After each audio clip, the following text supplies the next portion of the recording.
본문 말씀은 워낙 유명한 쉐마 이스라엘이라고 하는 말씀입니다. 어쩌면 유대인들 같은 경우에는 엄마 아빠라고 하는 그 말보다도 쉐마 이스라엘이라고 하는 이 말을 더 많이 들을 정도로 유명한 말씀입니다.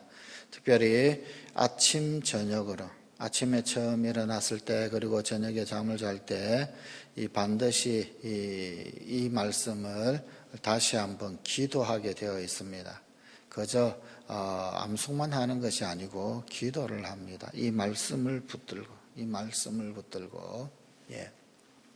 그 정도로 유명한 말씀입니다.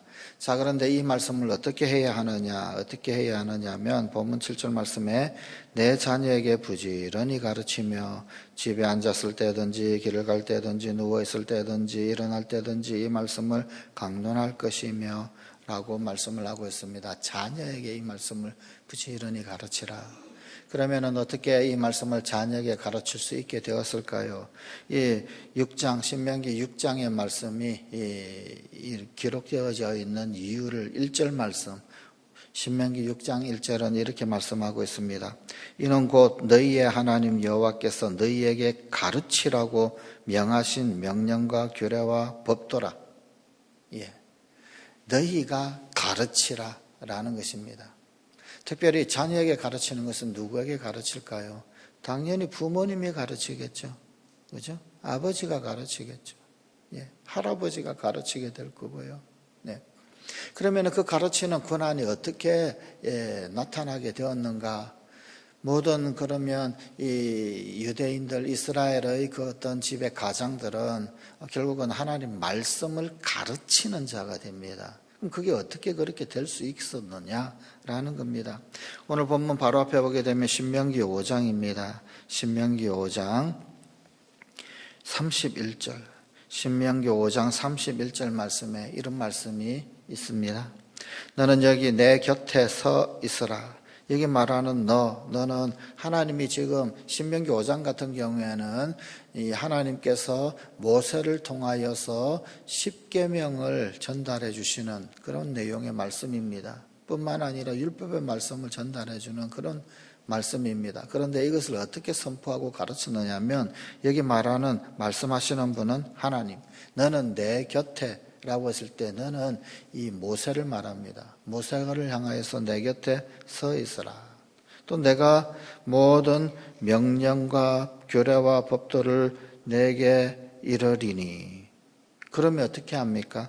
너는 그것을 그들에게 가르쳐서 그들에게 가르친다. 이스라엘 백성들에게 가르친다라는 겁니다. 특별히 장로들에게 가르친다라는 겁니다.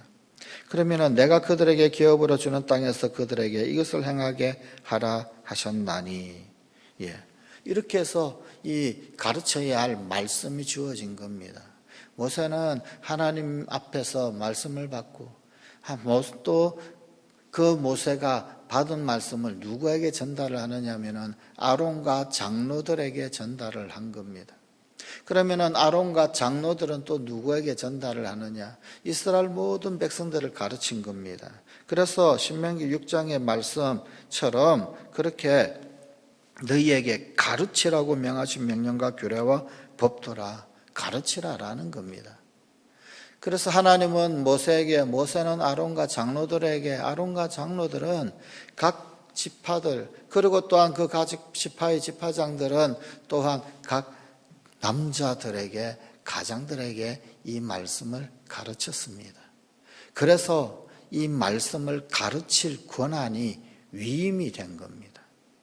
가장들이 이 말씀을 붙들고 그리고는 가장들이 이 말씀을 자녀에게 가르치도록 위임되어진 것이더라라는 겁니다. 그런데 이 일이 얼마나 소중하고 중요한 것이냐. 이거를 제대로 하게 되면은 복이지만 이 일을 제대로 하지 못하게 되면은 저주가 되더라라는 겁니다. 신명기 28장에는 별명이 하나 붙어 있습니다. 축복과 저주장이라고 하는 별명이 붙어 있습니다. 내용은 이러합니다. 이스라엘 백성들을 12지파를 양쪽으로 두 부분으로 나누었습니다.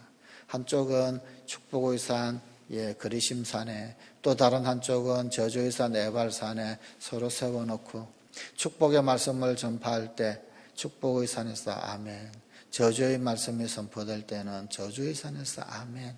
그렇게 해서 축복과 저주를 온 이스라엘 백성들이 받아들이도록, 그리고는 이 말씀을 듣도록 했습니다.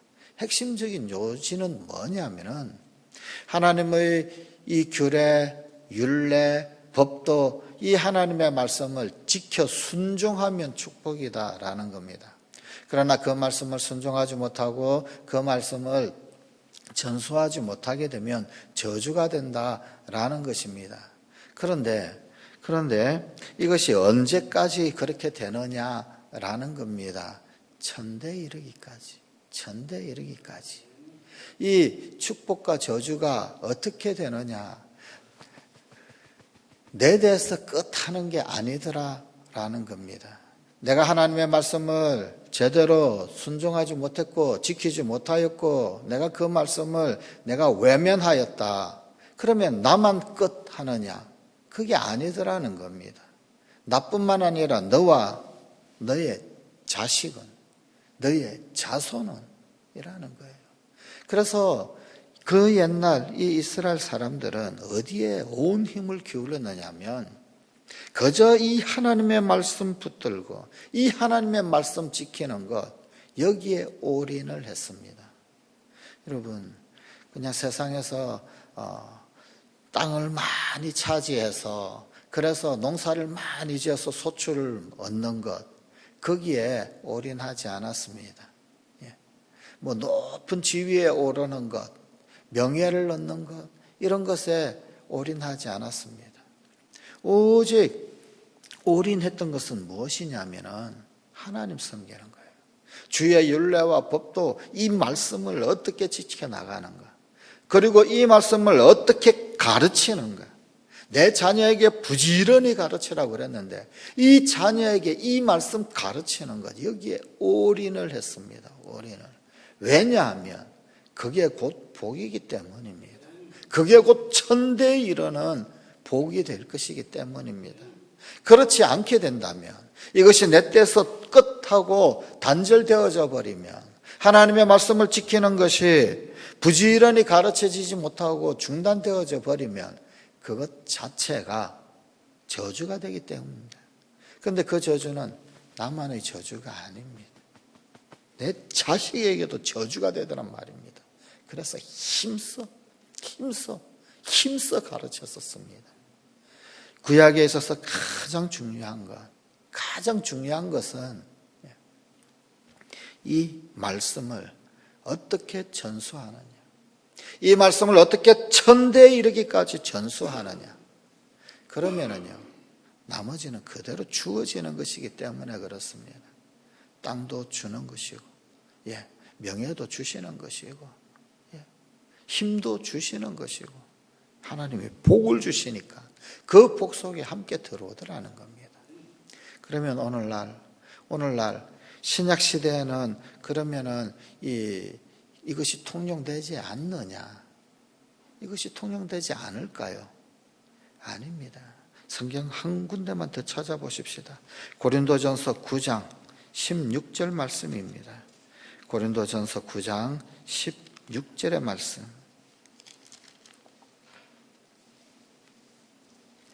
우리 다 함께 한 목소리로 한번 같이 봉독해 보실까요?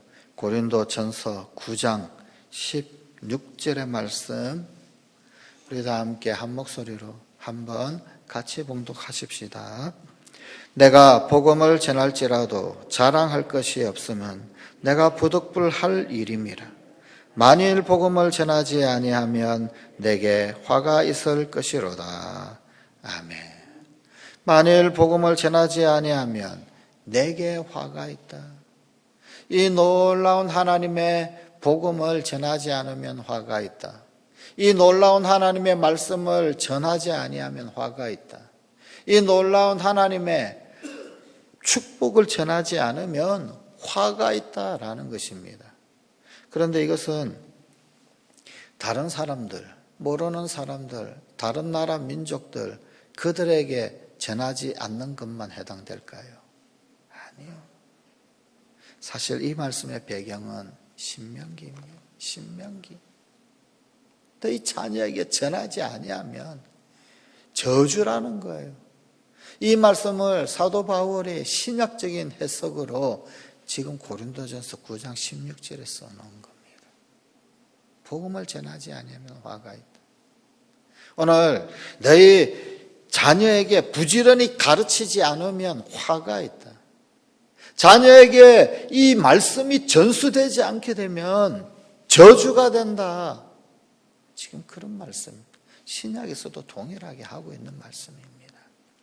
그래서 말씀 전수하는 것은 생명 걸고 할 일입니다. 저주가 달려있는 문제입니다. 하면 좋고 안 하면 끝 아니더란 말입니다. 그래서 사명입니다. 사명입니다. 말씀 전수 천대까지, 복음 전파 땅끝까지, 수직적 지상명령, 수평적 지상명령을 함께 준행해야 합니다. 수직적 지상명령이 단절되어 버리는데 무슨 수평적 지상명령이 이행이 될 수가 있겠습니까? 이것은 복과 저주의 문제입니다. 하지 않으면 화가 있을 일입니다. 그래서 가장은 그 가정의 제사장이 되는 것이고, 제사장 된 자로서 하나님의 축복의 말씀을 받은 자, 그것을 또한 자녀에게 부지런히 가르쳐서 전수해야 할 것이고, 그것은 또한 아브라함이 이삭을, 이삭이 야곱을, 야곱이 12아들을 그렇게 주의 말씀으로 가르쳤던 것처럼 우리 성광의 모든 가정들 가운데서도 그 말씀이 세대를 이어 전수되어져야만 할 사명입니다. 선택 옵션이 아닙니다. 반드시 해야만 할 사명입니다. 하지 않으면 저주가 될 사명입니다. 성광의 부모님들, 가정의 제사장이 되십시오. 기도하십시다.